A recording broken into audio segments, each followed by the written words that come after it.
I wanted justice.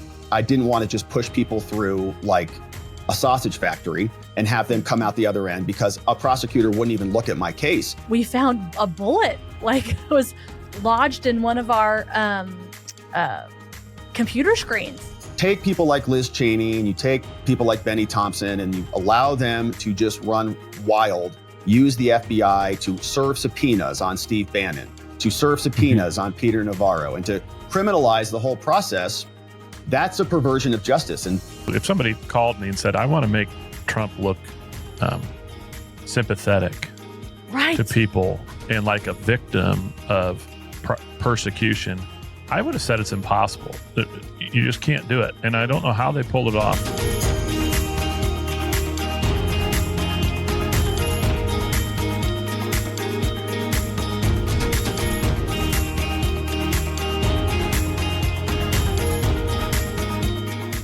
Hello, and welcome to the Liberty Spenders podcast. We are Kurt and Kristen Luthart, your hosts and co-founders of the Prosper Group, an agency that's helped raise over $500 million and help elect over 100 members of Congress, 15 governors, 15 U.S. senators, and 1 president.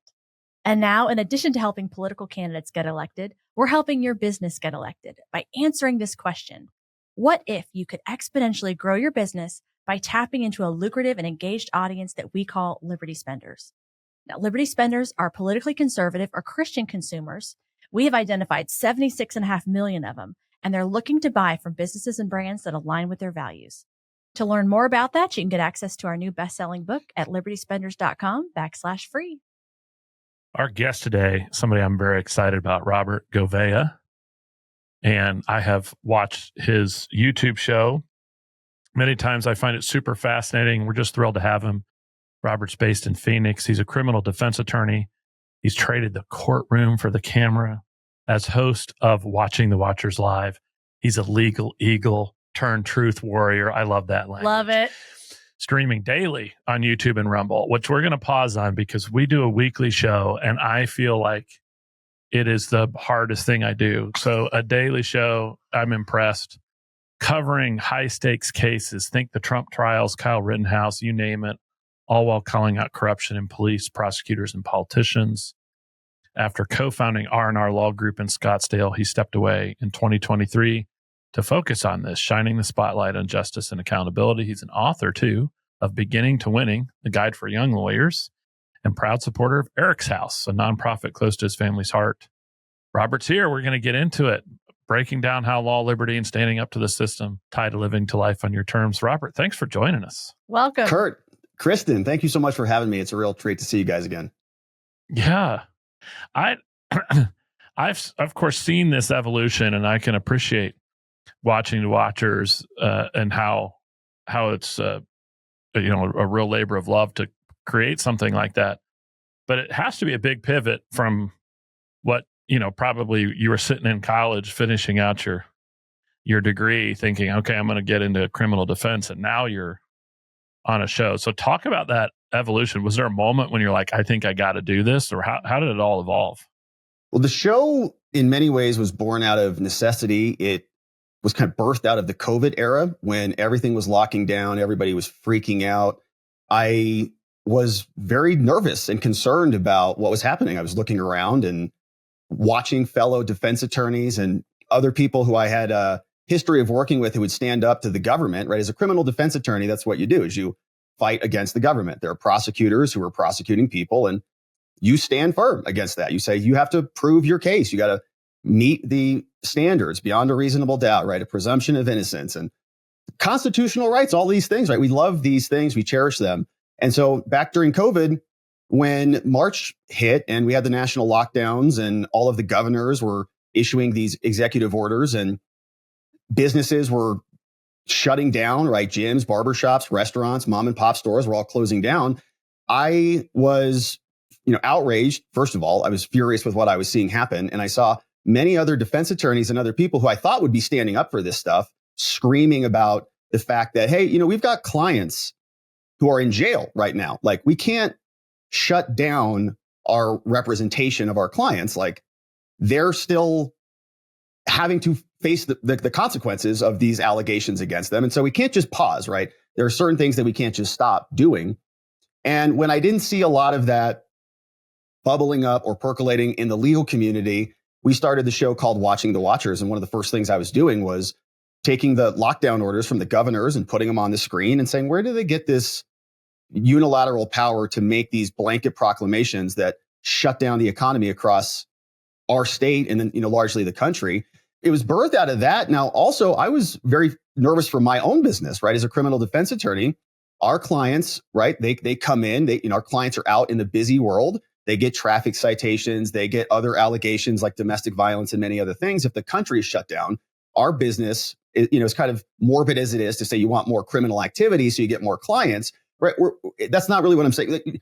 The society goes on. It moves regardless of what our business does, right? People need help when they're interfacing with the law. And so we were also concerned about our team, our staff, our employees, right? All this business that we built. And the show was meant to bring some attention, draw some light down to these issues. And so we called it Watching the Watchers. And it was something that just kind of took off from that moment, because I think a lot of other people were very frustrated with the state of affairs and they were looking for answers. How can these things be constitutional? How do they have the authority to say, I'm non-essential all of a sudden, right? And you just have to shut down. And it was a very infuriating journey during that era. But before that, before we even got there, I had been doing YouTube, but I was not very focused in the political realm at all. In fact, we were just a local criminal defense law firm in Scottsdale. My business partner and I, founded the law firm out of a spare bedroom in my house, kind of, started it from the ground and worked our way up. And up until that point on YouTube, my main focus was to help Arizonans. Our phrase was good people charged with crimes, because it does happen. Our society has this belief that if you're charged, you're automatically a bad person. You're automatically somebody who's presumed to be guilty, when that's not the case at all. I mean, I've represented many, many people where oftentimes there was a bad incident, something like that happened. One case that I had worked on this was a common pattern, but a neighbor would call the cops on someone else in the neighboring apartment who was having an argument. Cops would show up. Somebody would get arrested for disorderly conduct, which means whatever you want it to mean. And there was no need to arrest anybody, right? So it was just kind of, that happened a lot. And it's the over policing of America that I think a lot of people have become more familiar with highest prison population in the world. Everything's illegal. The law has now been weaponized. I think pre-Trump prosecutions, a lot of people weren't as familiar with how badly the law can be perverted and used against people. And so that's what we were doing before COVID. And I was making a ton of videos just explaining all the Arizona crimes: possession of dangerous drugs, narcotic drugs, domestic violence, all urinating in public, right? The fun stuff, the old town crimes, the serious crimes, all of them, right? And making a lot of content on that basis just to help people who needed it. They'd come to the channel, they'd watch a very detailed video. One of my most popular videos was on photo radar. I did like 35 minutes on how to beat a photo radar ticket without even calling a lawyer. Just, this is how the statute works. This is how the timelines work and more. So we were trying to provide public help to people who were navigating the system. And our firm did well in that regard. But once the lockdowns came and once COVID hit, all of that activity kind of stopped. And so we then transitioned into more, I would say, broader topics, right? Like nationally interesting or nationally public relevant topics, rather than just getting very niche down on what are the best defenses to a DUI kind of a thing. So the evolution from there, once we started with Watching the Watchers back in March 2020, and it's amazing, it's been over 5 years now. Yeah. We just kept. Congrats. Thank you. Yeah. And we just kept going and going and going. And, before you know it, there's these other very interesting criminal legal cases that have popped up, and we covered a bunch of those. And now we're living through this. We just lived through the era of lawfare, 4 criminal prosecutions against President Trump. And we were able to offer some, unique insight and coverage of those cases. And so it's been a real journey. And in many ways, we're just warming up because the lawfare hasn't stopped. They're doubling down on it, and it's accelerating across the spectrum. Yeah, I think your experience is similar to mine in the sense that although I've been involved, Chris and I have been working for politicians for 18 years, Republican politicians, Ted Cruz, Brian Kemp, Donald Trump. And so I would always have said I'm kind of a freedom fighter. But COVID sort of shocked me Yeah. when I just thought for the first time, it's like all of the, I hear some people say they said the quiet parts out loud. I've heard that statement before, but I just never felt like, even in my darkest thoughts, that we had a government that would effectively work against us. Right. And then only to find out, not too long later that it just wasn't, it was a lie. Right. And, even in 2008, when we exposed all of this sort of almost malpractice in the financial space, I kind of, greed exists. It's bad. People should probably go to jail. But, the betrayal that people felt during COVID, just so much more. And it just made us all say, you know what, if they could do that, right, what other mischief is the government up to? So what you're talking about, how the assumption is I would have been one of those people. You're charged with a crime, you're probably guilty, right? And now it's like, I don't know if that's the case, right? And that might be a lot more prevalent than I thought. And so I think your experience is really similar. And I would consider myself a pretty informed guy. It's not like I was hiding my head under the sand. Now I'm just so cynical about some of this stuff. And then to see the Trump stuff I saw today, and I didn't get a chance to dig deep into it, that there's some effort now. So Letitia James was the one who you covered this probably exhaustively, about accusing Trump of getting a loan for Mar-a-Lago that he didn't deserve, even though the bank who gave him the loan was happy to give it, even though he paid back the loan. All this silliness. And then today, I think the news come out, they might be after her for some kind of like mortgage fraud issue that she's involved in. So maybe turnabout will end up being fair play. Yeah, well, they came after the king and they missed, and now he's back in the position of power. I think a lot of that lawfare was meant to prevent this exact outcome. That's why it was a break glass in case of emergency situation. They wrecked the institutions through and through. And back to your COVID point, right? People want to trust the institutions, and it would be nice if we lived in a country where our government was acting in good faith and operating on behalf of the people. And in some ways, you might say some of them are, or there are remnants of, bygone era where they did. And so we're still living on the credibility of these institutions that we inherited from a prior generation. But they have wrecked that massively with COVID, with the maliciousness, with the, if you don't take this thing, then you don't get health insurance and you should be fired, and throwing people out of the mill. It was cruel, and it was against their own citizenry. It was against their neighbors, their fellow people. And it was a sick thing to see. And that, I think, as you mentioned, it really started to put a crack in the facade. Everything started to crumble down and the wool started to get lifted off of people's eyes. We started to realize that if the CDC will be dishonest with us, or put the mask on, put the mask off, don't do this, and manipulate the truth and the reality of what is around us, and then call us and censor us, and then call us, racists and bigots and all these things. And, you take it, you want to kill grandma, how dare you? And all of that, right? That was just the first domino in a long line of things. It went over, I think, to the Department of Justice. It went over to the military. It's gone over, to the media. And it's been this crumbling that has been happening. And what they had to do to buttress their efforts to try to stop Trump in the aftermath of this institutional crisis is to take him off the field, like literally get rid of the dude. And that's just not the assassinations, which we could, talk about those too. But if people often forget that in Colorado, Jenna Griswold, the Secretary of State over there, they tried to throw Trump off the ballot, and the courts granted that in Colorado, said you're off the ballot because of January 6th and the insurrection and all the stuff. It was insane until the Supreme Court came back in and settled that down. So the lawfare was multifaceted, right? They tried to throw him off the ballot. Letitia James tried to basically bankrupt him. She was suing him for $500 million in that case for this fraud stuff, saying that in that case, that Trump was committing the fraud because he was negotiating with the bank and there were discrepancies in what they were reporting to each other.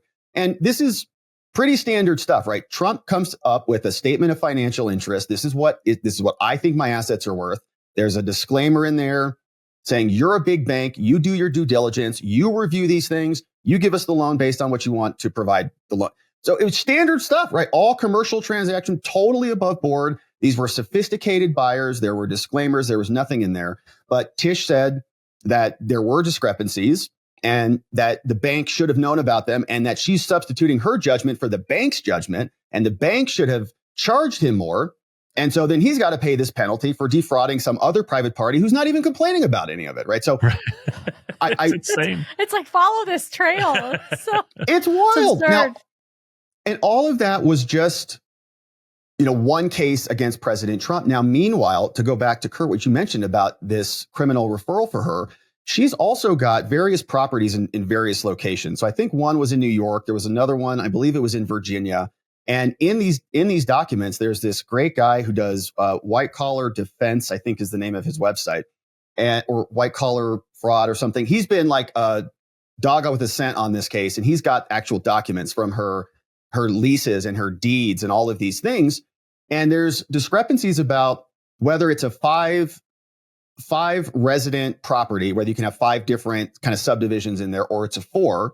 Because if it's a 4, you can apply for a much better loan and get much lower rates and save tens of thousands of dollars every year. But if it's a 5, you're not eligible for that loan. So she bought it as a 5 and then marked it as a 4. And now she's getting all of these mortgage benefits to the tunes of tens of thousands of dollars fraudulently and not reporting any of that, right? So that's actual fraud. And that's somebody who should know better as the Attorney General of the state of New York. She should be beyond even any reproach at all. And there's more coming out about whether she was saying that sounds like she got a second mortgage saying she was going to use that as a primary residence. If you call it a primary residence, you get a better mortgage than if it's a secondary residence. Everyone knows. So she actually got it that way, but was never living there and then came back and and got, weird stuff going on that to anybody who's an attorney general would say, well, that might be fraudulent, especially when she's prosecuting Trump for it. I mean, the hypocrisy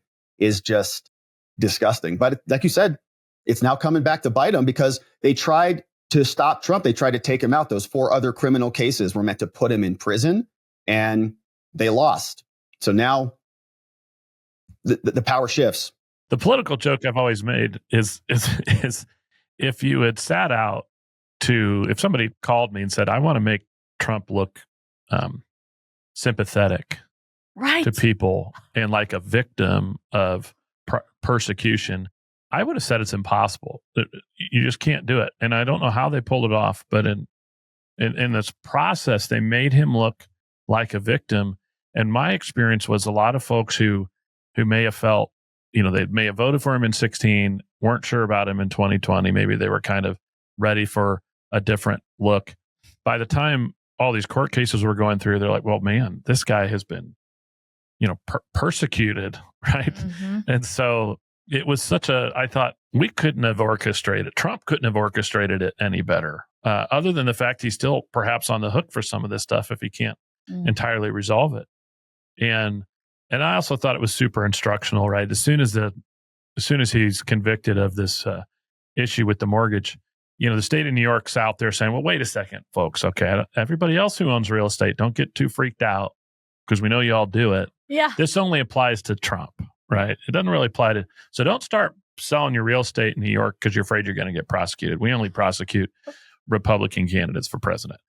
So I thought it was absolutely, it was the end of the ends that they were going for were so obvious during that whole process. Yeah. Yeah. And the hypocrisy was monstrous. And I think people could just feel it on its face when you have in one election cycle back in 2016. So in 2020, obviously we had a lot going on there and we have a lot of disagreements about the sanctity of that election and more. But not long ago before that election, Hillary Clinton had her email scandal and her classified documents problem, right? And the FBI, we all saw the FBI come out and change the memo that would make it from criminal to not criminal. Okay, so let's say the statute says, if you're grossly negligent, the statute says, if you're grossly negligent, you're guilty, right?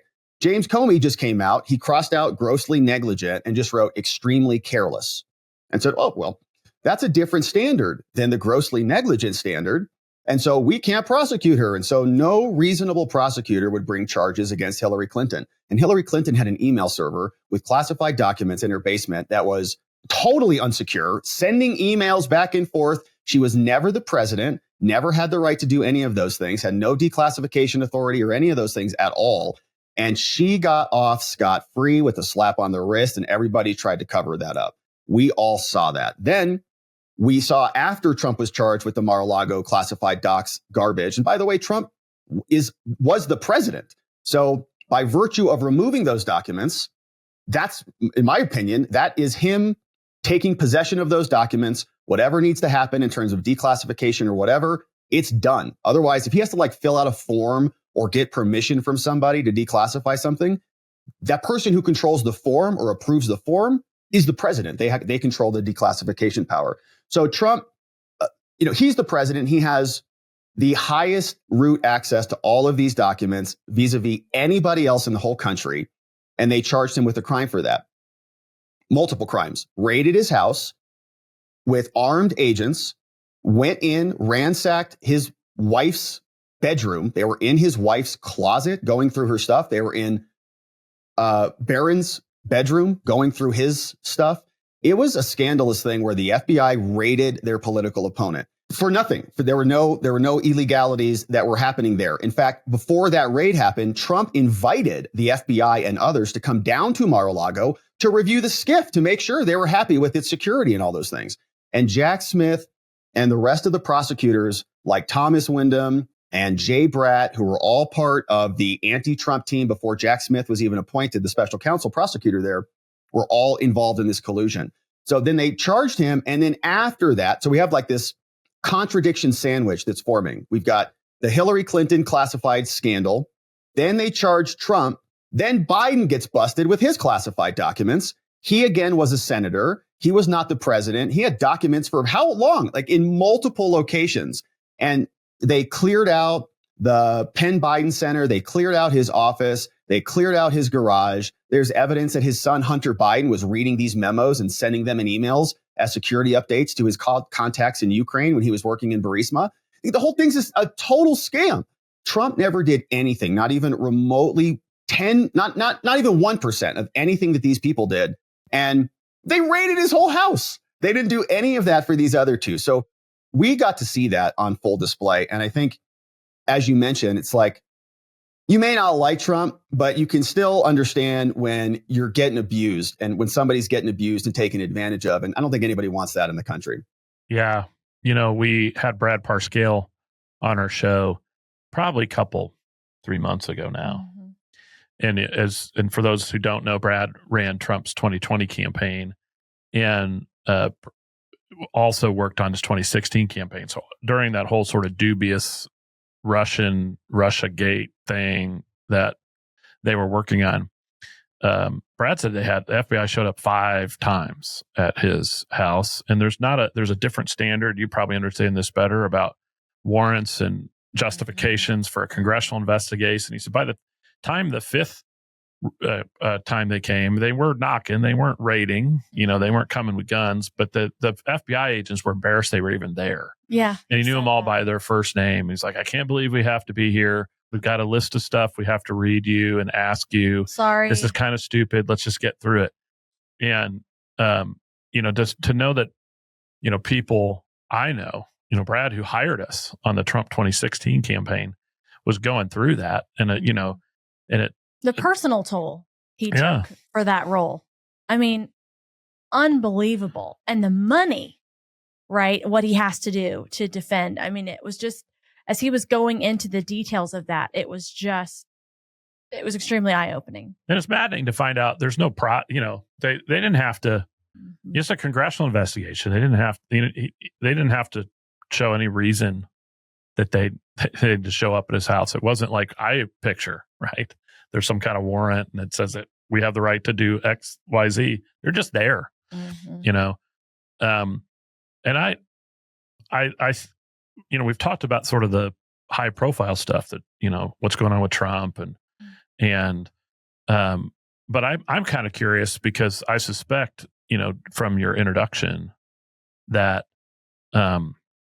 that long before you started covering the big stuff, what's going on with COVID, what's going on with Trump, you're experiencing this every day in your previous role as a defense attorney. And I'm kind of curious, what was there stuff you were experiencing or noticing a lot as a defense attorney that started to make you think, hey, wait a second, there's a lot of prosecutorial malpractice or a lot of, government going after people. Was there Did you something? See signs of this?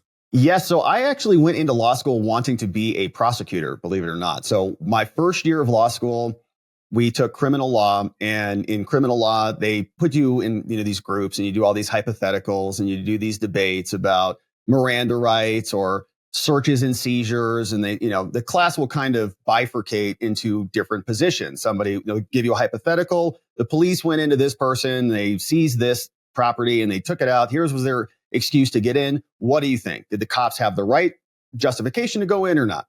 And you kind of debate it out. And law school and the legal practice is notoriously liberal and left wing. And when I came into law school, I was kind of like, well, I'm going to be this conservative prosecutor. I'm going to go, prosecute the bad guys, and then maybe I'll run for office or something. I didn't know what I was doing. And I had no family who had ever gone to law school. I took a constitutional law class my final year of college, and I just loved it. I was a political science major, and I was like, I'll just take this class. Let's see how it is. And it was like awesome. Oh my gosh, there's so much beauty in this document that I didn't even realize. And so I thought law school would be a nice next step. So I made that jump, but I was coming in there pretty hot. Like, the government doesn't screw up. The government is putting the bad guys away. There's only good cops and only good prosecutors and all of that stuff. Little did I know. So in these... Sounds familiar. Yeah, in these... As pre-law. Yeah. You were, okay, yeah. So you kind of know... And I think a lot of people come in... I thought the same things, yes. Yeah, and I think a lot of people come in with that same experience, like they think they have it kind of figured it out until the reality hits them in the face. And so we would make those arguments, and I look back on myself, I'm like, he got plenty of Miranda. He doesn't need any more. The search, He gave them cause. They can take whatever they want. He shouldn't have had it in the first place. Like all of those positions. And then what ended up happening is when you're a first year law school student, there's not a lot of kind of real world opportunities for you. You're too young. You don't know enough yet. Law school's 3 years. So your second year is when you start to get more, externships and more kind of real world involvement. Then your third year, you're usually starting to work somewhere or something like that. So first year, I was trying to, get out and kind of see what the real world was like. And an opportunity came to me where there was a criminal defense law firm that was looking for internships. And another one of my prosecutor friends said, I will never, I was kind of sitting next to her in law school. She's like, I would never work for a criminal defense law firm, but they are looking for people like right now. They need positions right now. If you want to go check it out, go check it out. And I thought, yeah, I'll go learn how these scummy defense attorneys handle all this stuff. And then I'll be a better prosecutor on the other side. So I went in and I was an intern there for a while, basically 2 years, the rest of law school. I took some time off to go dabble in bankruptcy and taxes and see if I liked that, hated it. But from that position, I was an intern. I had very, very little legal power. I didn't have a law license. I didn't have, the ability to go into court and advocate on behalf of these people. But I was doing a lot of the underlying work. So I would work with people who'd come into the office. What were you charged with? What happened? Oh, okay. There's a lot more to this story than you see on this charge. A lot more. And what you end up finding, and what I found, is that most people are very good people. Like there are criminals out there who do criminal things with criminal intent. No question about it. But that's not the majority of what I experienced in criminal law. Most are good people who just got charged with a crime. It was a DUI situation, a domestic situation. Somebody was out, in Old Town, stuff goes bad. And that's kind of the majority of what we're dealing with. So I thought, all right, well, I'll just, as this defense attorney intern, I'll be able to communicate the message of these clients to the prosecutor and explain, Mr. Prosecutor, I know you want to send this guy to prison or whatever, but here's the truth. He has been being attacked by this dude and, whatever the story was, and have a very sympathetic case and something that I thought was very reasonable in terms of a mitigation packet to negotiate a plea deal or a resolution that I thought was perfectly just. And the frustration was that it's almost not that they would say no or that you couldn't get that done, but almost that they didn't even care at all, that they wouldn't even look at it, right? It wasn't even really part of the conversation. And I remember how basically infuriated I was because that did not feel like justice to me at all. And what I ended up learning just in that short internship was I eventually got a job there and started working there. It wasn't that short. It was 2 years, but they kind of treat people like numbers and spreadsheets. So you come in, you got a class 3 felony, you've got one prior, they mark you down over here and put you in this box. This is your range. You can negotiate. There can be extenuating circumstances. If you want, in Maricopa County, in some cases, if you fight your case, the penalty gets worse. All right. So if you don't take the plea deal and you say, well, look, my client didn't do this. I want to call a witness in. I want to have an evidentiary hearing where we present evidence and I show you my guy didn't do the thing. He couldn't have because this. Oh, so you're rejecting the plea. Okay. Well, then we're going to take this up to the trial level court, and any subsequent plea deal is going to be substantially harsher. So enjoy it. It's negotiating, right? Yeah. Like that's part of their negotiating power. And that's from their perspective, just like, right? Get it done and move along. Close the case, move along. Yeah. Right. And so that was kind of the frustration from my perspective is I wanted good outcomes. I just didn't want, I wanted justice. I didn't want to just push people through like a sausage factory and have them come out the other end because a prosecutor wouldn't even look at my case. And when I first got my license, I went in and this was a very frustrating case for me, but it was an assault case where they were alleging that our client was the aggressor and the assaulter. And this was something that happened in an Old Town Scottsdale, very chaotic environment. And this was a while ago. So, not everybody was recording on cell phones and stuff, but long story short, we got some cell phones from somebody. I sent them over to the prosecutor many times, never looked at it ever. I actually had to, and this was like kind of an advanced thing, like got an iPad, right? Before they were ubiquitous, put the video on there and had to go into court and put it in front of the prosecutor's face and play it so that he could see clearly and unequivocally that our client was backing up the whole time, never swung, never did anything, right? So the cops just had the wrong dude. And once he saw that, he then went, oh, fine, like I'll dismiss the case. And he dismissed it and it was gone like that. But it's like, why does that have to happen? And why do you have to be so aggressive? Why are these prosecutors, so overwhelmed or so overburdened or so disaffected or whatever that they don't care so much about justice anymore? And I thought, I definitely don't want to live that life. I don't want to be one of these soulless prosecutors who's just checking boxes and going in, watching trials. They just kind of read from like a script. And what happened next, officer? And what happened next, officer? It's just a big system. And so that is what really prompted me to have this epiphany that I will never be a prosecutor. And I will work very hard to ensure that the bad prosecutors that are in there do not violate what should be our constitutional rights that should be enforced from the beginning in every criminal case. And then that's where we came. So from then, I just worked at that law firm. Once I passed the bar, got a job, eventually left them, started our own firm, and the journey continued.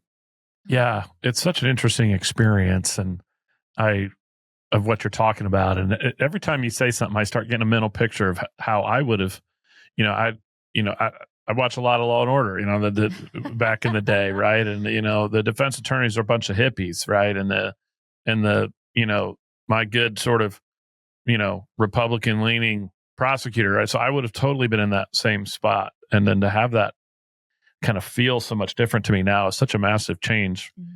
And how that going, and it's interesting how people evolve and how you end up getting into the nitty gritty of this stuff. So you start doing this. I think was the Rittenhouse trial, was that the big first one you kind of dove into super deep? Yeah, Kyle Rittenhouse was right around that same time because we had COVID, we had the BLM protests, we had the Kyle Rittenhouse stuff, we had the George Floyd stuff. There was just a ton going on and a lot of interest in that one. And the Kyle Rittenhouse case was interesting.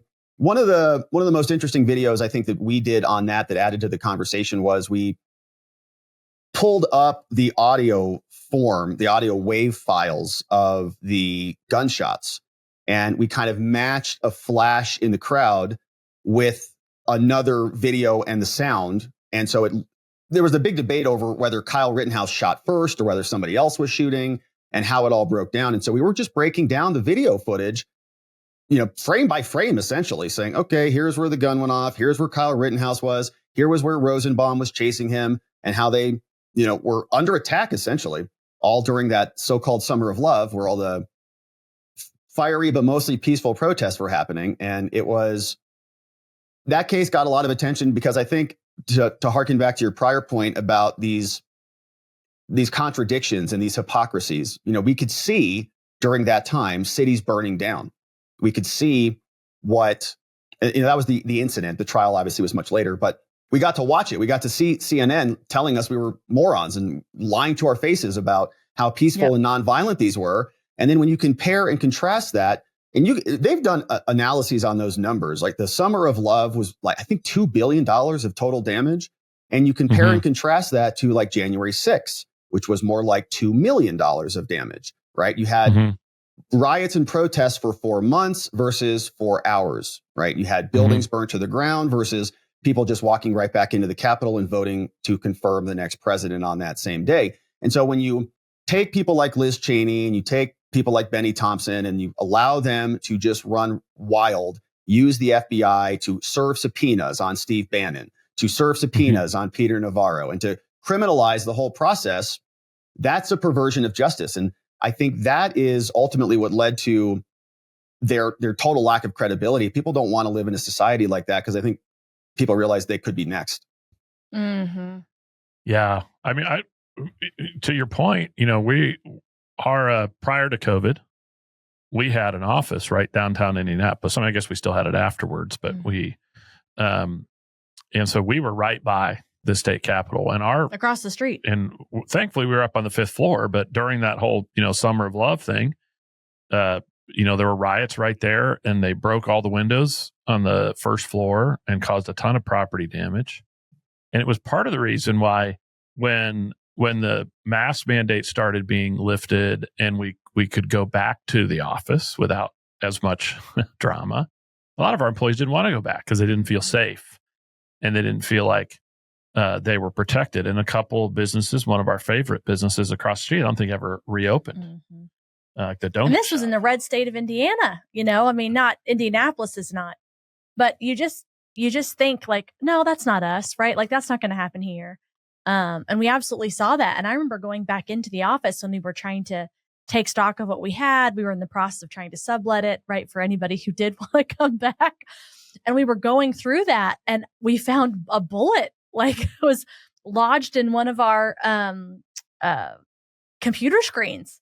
And it was oh my gosh, and so that whole time period, it really was quite shocking, I think, even to me. And again, it was different than seeing something on the news far away. It was seeing how it was even happening right in my backyard. Yeah. And I found that trial I actually watched some of the questioning of the witnesses and some of the final arguments. And I never find, I'm not a true crime guy. I don't watch court TV or whatever, but I found that riveting, the whole Rittenhouse deal. And I just remember at the time thinking, I don't know why I'm finding this so much more fascinating. But I think it's all the dynamics you're talking about. It was such a cultural moment, but we did learn a lot of things during that. We learned that when you're protesting, you don't spread COVID. You don't have to wear a mask. But when you're at church, when you're at church, you're killing grandma. But when you're protesting, you're fine. I think Tony Robbins puts it right. We've been at a couple of his events post COVID, and he talks about his own evolution because he had to. What's Tony Robbins do for a living? He does in-person events, and so in stadiums, they're shutting down his entire business. He said, I kept moving. He'll tell us, I kept moving the events to locations I thought the government wouldn't shut me out of. He said that my last place I was going to host it at was at a giant church. And I thought in Texas, a mega church in Texas. Yeah. And he says, there's no way they'll shut down churches and leave the liquor stores open or whatever. And he says, then they shut down churches. And I realized then, they shut down gyms, they shut down parks. You couldn't go outside to the beach. You couldn't do any of those things. It's almost like the things that would make you healthier to survive COVID were all prohibited. You couldn't do those things. Oh, they were like roped off. The little kid playgrounds, right? They had it. It was just like, what? Like, yeah, they were like dumping sand in those skate parks and stuff, right? It's like you can't even go skate in the skate parks. You're going, what is this? I thought we wanted to encourage outside. Health. Yeah, I mean, thankfully we were in Indiana. We had a much better situation here. Yes. So it wasn't more than a few weeks after the whole hullabaloo that people started kind of calling BS on the whole thing, and things got much more back to normal. And then then I remember going to Washington D.C. on a business trip, and I was out in the morning on a run. I was running, and I'm just doing a morning run, and people give me kind of dirty looks, and I'm thinking, what's that about? Like, what am I doing? Exercising. Yeah. And it's because I wasn't wearing a mask when I was out. Yeah. Right. Finally figured it out. People were judging me because I wasn't running with a mask on.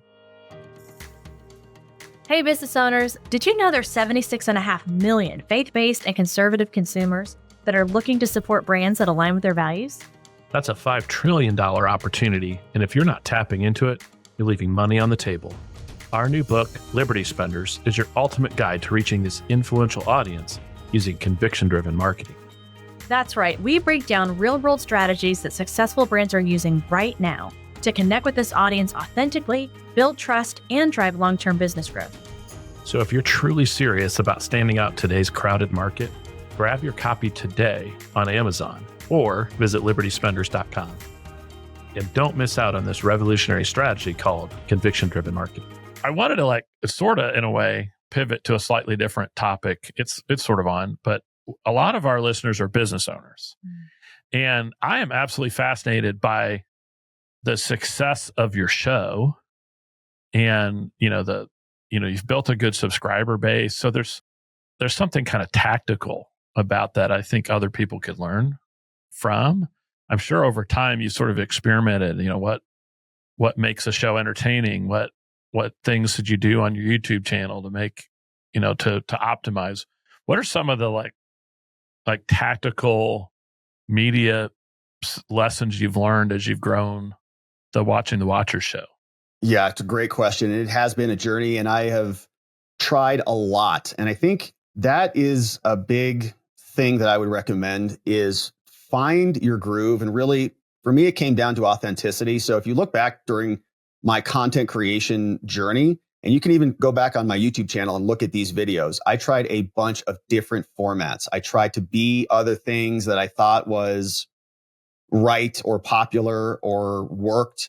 I tried a whole separate podcast before I even started this show, which was kind of a local businesses podcast. And I would interview local businesses for our law firm and stuff. And that didn't, wasn't really right. It wasn't the right thing for me, but I tried it and did a bunch. And when I realized it wasn't right, dumped it. Then I tried this format on YouTube where I was doing all these kind of like flashy, like high edited videos with like this green screen and these graphics and all this stuff. And that didn't feel right either. And what ended up happening is after, I don't know, maybe 100 videos of me trying different formats and trying to read scripts and trying, I just, all right, enough. And I just said enough. And I just said, I'm just going to make a video like I'm just talking to somebody about these cases, and I'm going to be as authentic and real as I can. And so I just got these whiteboards and I started writing notes about criminal law on the whiteboards and just kind of holding the whiteboards up. And that was the unlock for me. It was not trying to fit myself into some other mold. And there are a lot of them out there. And some molds are useful because you can try that on for a while and then you can take pieces of that. So, I like that. It's like a buffet. I liked what I was doing there, but not the rest of it. And then bring that into your content creation, because if you're not doing something authentic, it's going to drain you massively. If you have to put on a separate face, if you have to do something that doesn't feel right or real, then I don't think you're going to be in it for the long game. And this is a long game. You have to make that commitment and you have to publish stuff. So if it's a pain to publish something because you're kind of feeling off or like you're not real, then you're not going to want to publish stuff. So whatever that is, you got to kind of, break through that. And for me, it was just like brute force, just publish. And there's a lot of bad videos that I've made out there that are still on the channel just for posterity's, sake, Proof. but just for proof. I earned this. I worked hard to get here. Yeah. And you learn something from that, right? So I would encourage people to just keep going. And, there's that phrase you hear a lot, done is better than perfect, 100% right on that. Like, just get it up. Your next video can be better and your next video can be better. But for me, it has been a game of also volume. Okay. So you have to think about this in terms of volume. You got to be posting. And if you're thinking you're going to do, one video a month or something like that, it's going to be slow because you got to really increase the skill set and of actually publishing. Like, it's a skill to publish content. So you got to develop that skill, and repetition, just like anything, is one of the ways to do it. And if you don't like a video you did, that's okay. You're going to post another one tomorrow. And if you don't like that one, you're going to post another one tomorrow. So just get used to it. And you just get into that rhythm and make it a part of what you do now, right? If you would spend an hour a day talking to a prospective client, which probably everybody in your audience would, why wouldn't you do that behind a camera where you can have the leverage of the internet to talk to 1,000 people in that 1 hour, right? So in terms of leverage, there's really no better mechanism. And the YouTube channel has grown now. Absolutely. Like, we've got almost 500,000 subscribers now, and that's what I do full time. But we were crushing with YouTube for our law firm before we even had 1,000 subscribers by just publishing authentic content that provides real value to the viewer. And there was this pattern that exists with lawyers where, before I hopped on YouTube, a lot of lawyers were making videos that were like 2 minutes long, 90 seconds. Hi, I'm Robert. I'm the best lawyer for you. We've handled tons of cases. I've got 50 years of experience and we're the best. Call us today. And you're like, that was a commercial. You didn't give me anything valuable in there at all.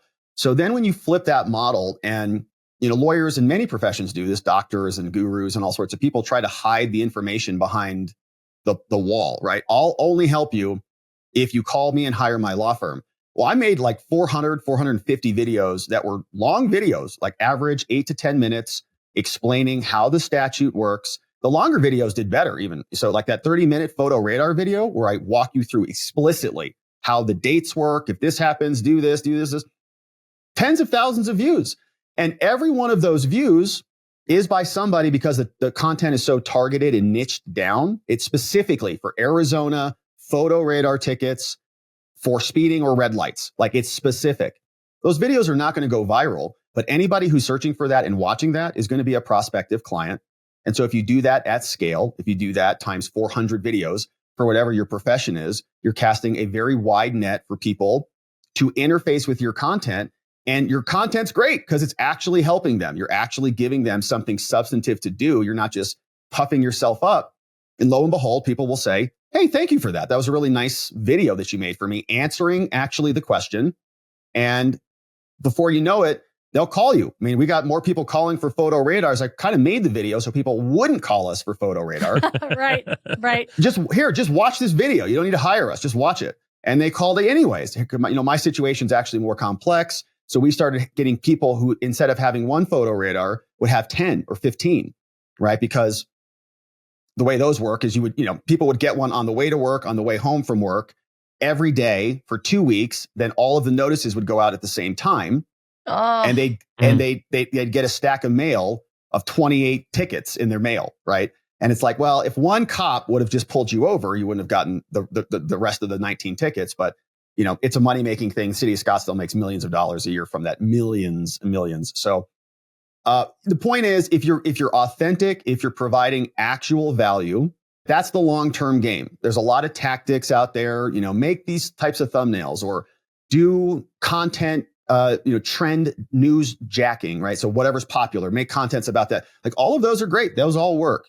But the long-term game is about value and authenticity, in my opinion, because if you don't have those things, first of all, people are going to see you're not authentic, and they're going to realize you're not giving them any value. So they're not going to keep coming back.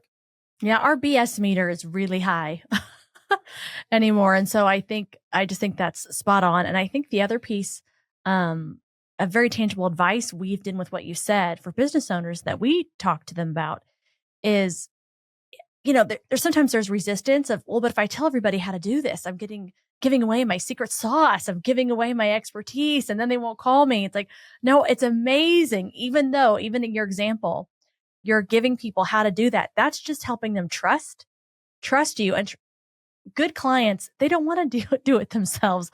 There's always more complexity to the advice that you're giving, extenuating circumstances. What about this? What about this? And so, when you have also an abundance mindset and a confidence of what you can do, and you're putting that stuff out there to add value, people respond, and you are rewarded for that. So I just think that's such a great lesson underneath what you were just describing in your own experience.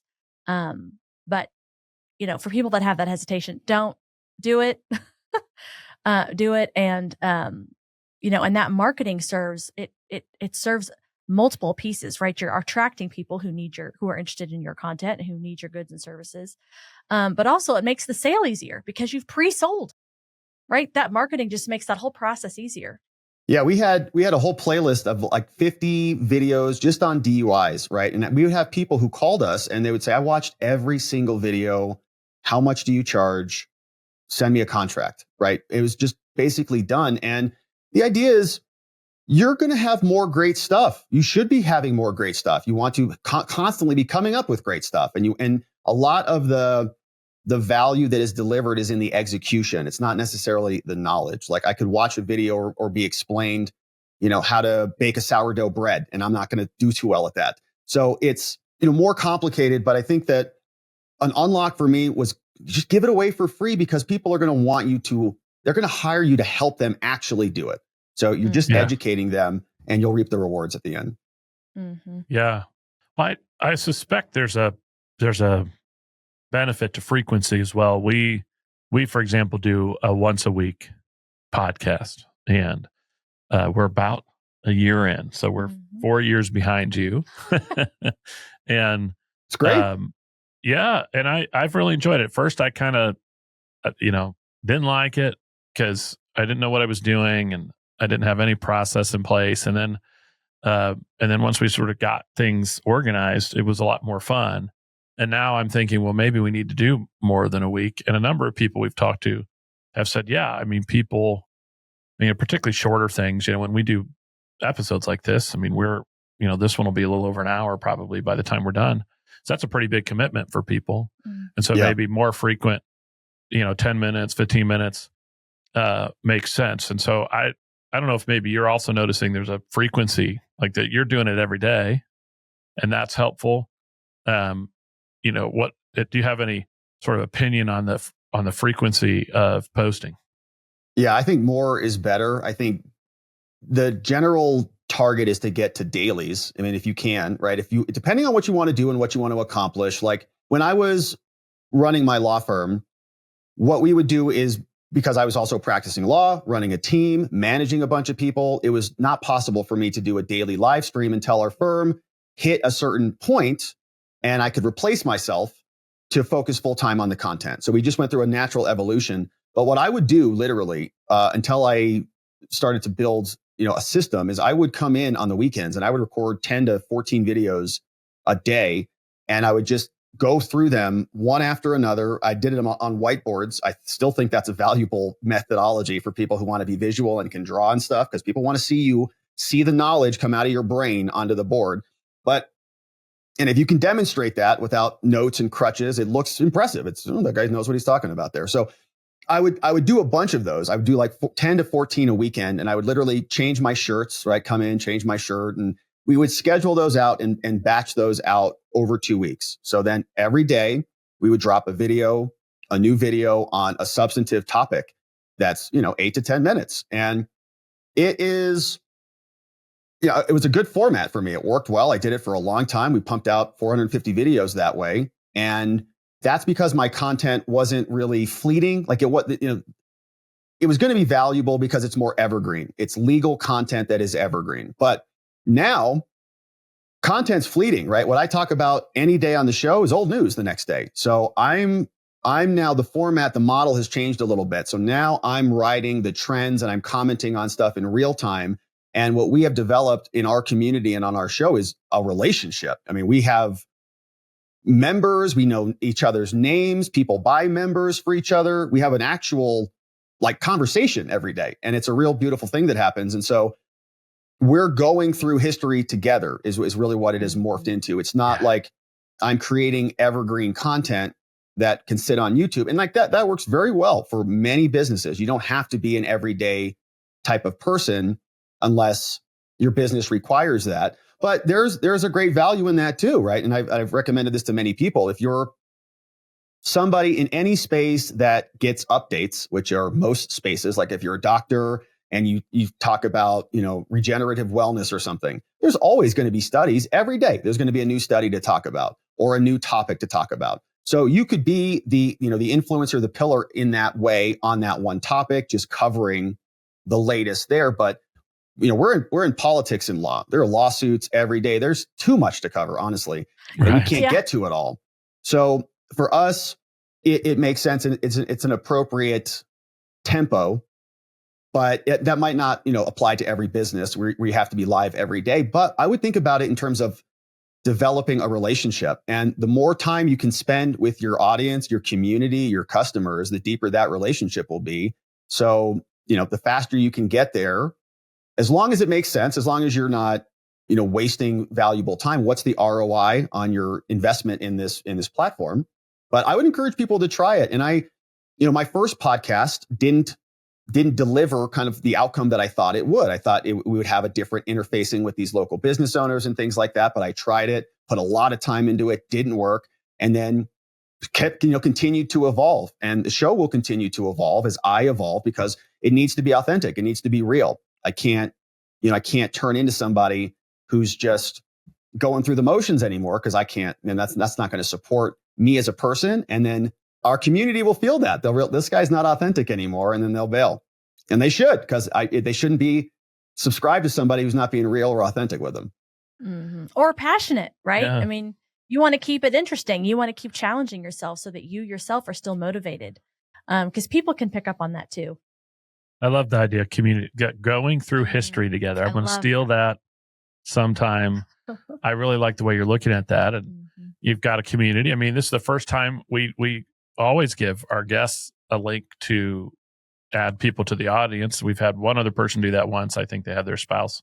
But there's people in our audience right now chatting, which it's awesome. And that's an evidence that there's a community that Rob's built, and people want to participate even in a podcast episode that's probably not going to be live until May. And so I think that's really fascinating. And I think it's great what you've built and what, the work you're doing to expose a problem that I'm hoping, a lot of Americans will notice, and we'll start seeing some big change in how our government behaves. Well, and we're certainly working on that, which we won't get into, but on the political side. So we've got some of our own plans to contribute to that piece of just making sure we're getting the right people in those roles. Because it is amazing how even though going down to a local level, the influence that has on communities. And it is such an underappreciated piece of our government, and elected representatives that have an impact on that into your day-to-day lives. Yeah. Well, before we get to the end, I was reading about, as we were prepping for this, about Eric's House, and we mentioned it in your bio. There's a charity that you're involved in, started by your mother. Yeah. And big family connection there. Talk about that a little bit, and what's Eric's House do? What's the inspiration for it? How can people be involved? Yeah, thank you for asking about it. It's an amazing organization. So it's called Eric's House. It was founded by my mother. It's a nonprofit, and it is dedicated to helping people who've lost a loved one due to suicide, overdose, or tragic death. And these are the types of deaths that are a little more stigmatized, I would say, right? You hear somebody died by suicide. People don't really know what to say about that. It's kind of not the natural order of things. The question is, are parents bad? Or was the brother bad? What happened to the family? Kind of stuff like that. So it's a different type of grief, right? Same with overdose and drugs. And then tragic deaths are also horrible.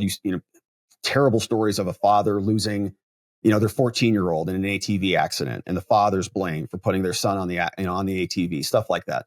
So Eric's House was set up to help those people find a community and love each other and experience and work through their grief in their unique way. And they do a bunch of amazing things. They've got men's groups and women's groups and all these different healing modalities. Many of them I don't partake in, but a lot of them are great. And a lot of people, have a lot of positive feedback. It was founded after my brother died by suicide. So he passed after a long battle with heroin. What happened with him is when he was young, he broke his wrist on biking accidents and playing football. He had a number of surgeries in his wrists and eventually was put on the Oxycontins.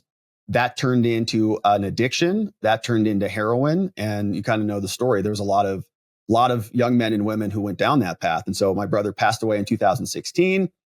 And we started Eric's House really as a way to heal in many ways. My mom started it, and it is now in full operation. We do tons of events. They do counseling and therapy for people who are going through those things, on the dime of the nonprofit. So they're healing and helping a lot of people, and it's a really great organization. So if anybody out there is, in that position or knows somebody who's in that position, you can connect with them. Just ericshouse.org is the organization. They do all sorts of stuff, all sorts of activities. So I just encourage you to check that out.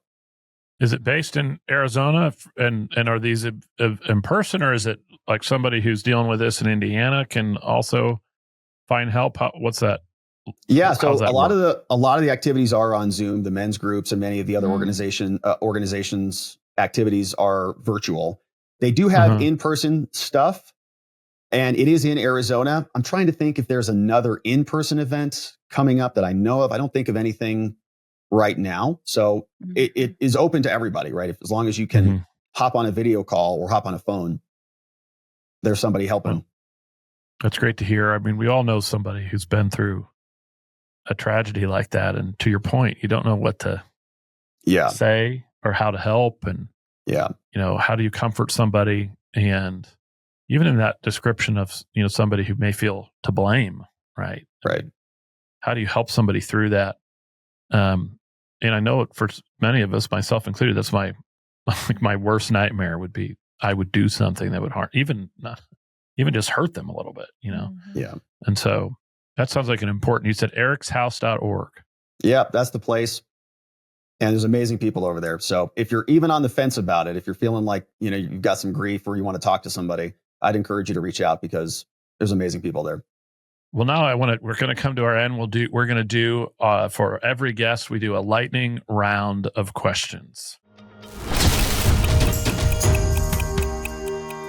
So we asked everybody, talk a little bit about the legacy you'd like to leave behind from your work, from your show.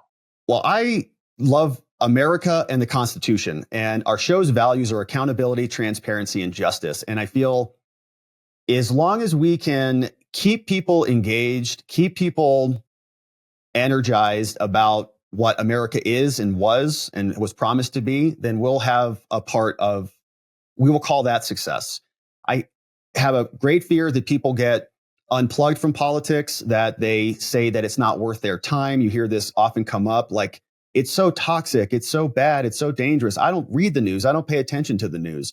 I feel like if we allow that mentality to take hold and to permeate across the country, we're going to lose the country. And so in many ways, what we're doing here is just holding the line on American values and on America, because I have a tremendous reverence for the Constitution. In many ways, I think it was almost like a discovery that we could come up with this 3-part framework and codify it and have a Bill of Rights. And these are natural rights that are given to us by God that the government cannot take away. And our government is limited on certain things they can do. This was all brand new, and it was in many ways a miracle. And so I do not want that to go away. And so what we're doing on the show every day is fighting for accountability, transparency, and justice to hold the line on that. And we're going to continue to do it for as long as we're able. I love it. I'm like, preach. Yes. Go. Let's go. Yeah. Let's go. I always give this question often gets the most interesting response. I always ask people, what is something that's got your attention lately that's sort of off topic? Maybe it's a hobby that you're obsessing about, a sports team you're all into, a book you're reading. What's something that's got your attention? Well, we just moved out of the city. So I grew up as a city boy. I grew up in Phoenix, Arizona. I was there my whole life. We just moved to a small town in Prescott, Arizona in December. And so we just had our first quarter here. And I'm learning everything again. I'm kind of learning what the difference is between a big city, and we're getting resettled, and we're kind of just trying to understand how it works and everything. Like I had a snowed winter for the first time in my whole life. I had snow this winter, so I've never had that before. And thinking about what I've lived in Phoenix my whole life. So we're kind of in a change of environment. And in many ways, it feels necessary and part of my personal growth in a way. It's like, what else? You got to have the space to be creative. You got to have the space to think, to expand yourself. I've heard that phrase, an entrepreneur who's too tightly wound has no room to grow, right? And in the city, I was experiencing many of the same things that I think many cities are experiencing, which is this onslaught of, in my town, liberalism, lots of blue energy, lots of blue activity. And it started to feel a lot more toxic to me. And I wanted to experience a better way of life. So we've moved here to Prescott, and we're laying down the roots. Essentially, we're trying to figure out what the next stage of our life is, and what the next steps are for me and my girlfriend and all the things. So we're there. We're looking on getting plugged into new networking groups, finding our church, finding our friends groups and other things like that. So we're looking forward to building a life that's in a place that's a lot more in alignment with our values. Yeah. Well, you're talking to two small town people here. So amazing. Yeah, we moved. We can give you the. Yeah, we went the opposite direction. We did. When I moved to Indianapolis, I was scared to drive on the interstate. I've never seen so many cars in one place. Why? Before. That's funny. It's actually, I funny. love the story of his first internship. He was interning for, was it the Indiana Republican Party? Yeah. And he was going down, was it your first day? I was coming down from or something? Yeah. And coming down, we went to Indiana Wesleyan University. So it's about an hour and a half drive. And he gets down to 465, right? The interstate that goes around Indianapolis. And he was so afraid to just change lanes to get over to the right where he could get off that he had to circle around. Yeah, I missed my exit, but it's like, I'm not going to turn around. I don't know what It's to do. crazy. Go all the way Just go all the way around. that makes me laugh. Yeah. So I know the feeling. It's a different, and I miss a lot. I miss a lot about the small town. I miss the quiet. I miss the pace. Yep. And I miss knowing everybody. Right. There's, and which, there's some positives and negatives to that. When growing up in a small town, you got in trouble at school, you got in trouble at home. Yeah. Because everybody knows everybody, or I didn't get pulled over for speeding. The bus driver, I still remember the bus driver knew I was speeding and just called my mom. It's like, hey, you need to deal with this kid. So I didn't go to jail, or didn't get a ticket. I just got a lecture. Mom might be worse. You never know. Everybody's policing, right? Yeah. Like, who needs? There's no need for cameras because everybody's watching. I did miss that. Well, I wanted to do also just real quick last, give people who are tuning in, they don't know about your show, give them, if they only listen to 60 seconds, how do they find you? Who should be listening to Watching the Watchers? Everybody. Yeah. How can they get in touch with you? We have a ton of fun. I know it might sound kind of boring because it's a lawyer talking the law and politics, but we have a ton of fun. We go live 5 days a week at 6 p.m. Eastern time. You can find us on YouTube, Rumble, and on X. YouTube and Rumble probably have the most active chats. And so come on, join us in the chat. People having a ton of fun, asking questions, dunking on each other and just getting into it. But right now, we're focusing on all of the Trump administration litigation. He's got hundreds of lawsuits that have been filed against him by largely Democratic groups, guys like Norm Eisen, Mark Elias, the Democracy, alliances, all whatever they're called. many of them just suing for these injunctions. And so we're covering all of those cases, the deportation case of Kilmar, a lot of the USAID funding, the Doge access, all of these things. And they're very interesting. And it might sound like it's kind of heavy lifting legal stuff, but these briefs are spicy and they're going after each other. And so we just pull them up on the screen. We go through them. We show you what's going on and give our take, get your take. And as we said, we're going through history together. We're watching and beyond that, participating in the conversation. So it's a ton of fun. We'd love to have you come join us. I love it. I think it's really important work. And it's for that reason, if it feels heavy, that we have to sort of understand what's going on. Yeah. And so to have somebody like you who can break that down for the average American, I think is tremendous. And so I think what you're doing is incredible. Yeah. There's so few places now where I feel like when people ask us, we're professionals in politics. We work on the highest levels for some of the most important people. And people ask us, well, where should I go for news? And it's just, I don't know, and so sources like this are great. Somebody who's willing to take a complex issue and go through it and not just give the, partisan, soundbite or dismiss the substance of an issue. It's absolutely essential in this environment now where we're just not getting, at best, we're not getting the full story. At worst, we're getting a total lie. Well, to the point that we talked about earlier, right? The trust in institutions is just completely crumbled. And so we have to find new ways to feel like we can understand and get the facts. Yeah. We're rebuilding our informational supply chains. We're reconnecting, logic and authority and reality through these conversations. And I'm really grateful to be able to spend the time with you. Thanks for having me on.